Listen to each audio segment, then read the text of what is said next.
সোমবার ব্রিকল্যান্ড জামে মসজিদে বাদ এশা ওসমানপুর ইউনিয়ন জনকল্যাণ ট্রাস্ট ইউকের উদ্যোগে এক দোয়া ও মিলাদ মাহফিল অনুষ্ঠিত হয়।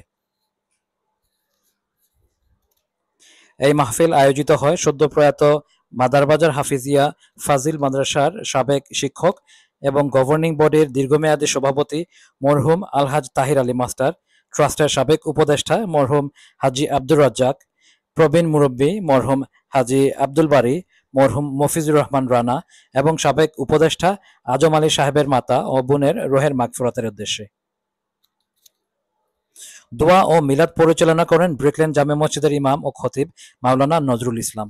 অনুষ্ঠানে বিপুল সংখ্যক রাজনৈতিক, সামাজিক ও কমিউনিটি সংগঠনের নেতৃবৃন্দ উপস্থিত ছিলেন।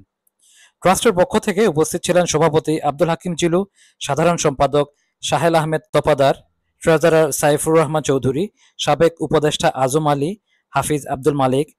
সাবেক সভাপতিদের মধ্যে উপস্থিত ছিলেন আব্দুল কাদির রুনু, সৈয়দ এমরান আহমেদ, নুরুল হাসান ইকবাল, সাবেক সাধারণ সম্পাদক সরওয়ার আলম, আনসার হুসাইন, সাবেক ট্রেজারার আব্দুল মজিদ, মিজানুর রহমান, মোহাম্মদ শিনু মিয়া।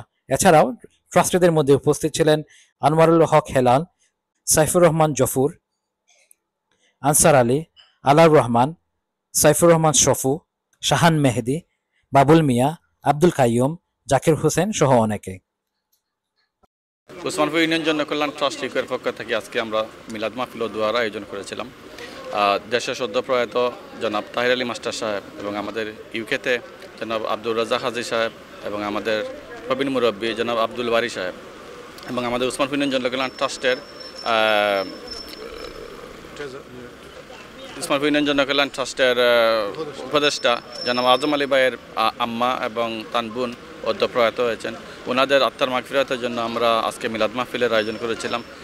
ব্রিটেনের অনেক প্রান্ত থেকে ট্রাস্টিবৃন্দ এসেছেন। সবার প্রতি আমাদের ওসমানপুর জনকল্যাণ ট্রাস্টের পক্ষ থেকে কৃতজ্ঞতা।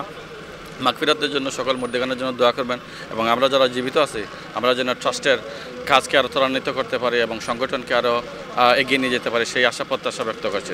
উক্ত মিলাদ মাহফিলে যারা উপস্থিত হয়েছেন তাদের সবার সুরেশ দীর্ঘায়ু কামনা করি এবং যারা সময় দিয়ে শ্রম দিয়ে আমাদের সাহায্য করেছেন সবাইকে অসংখ্য ধন্যবাদ, মুবারকবাদ।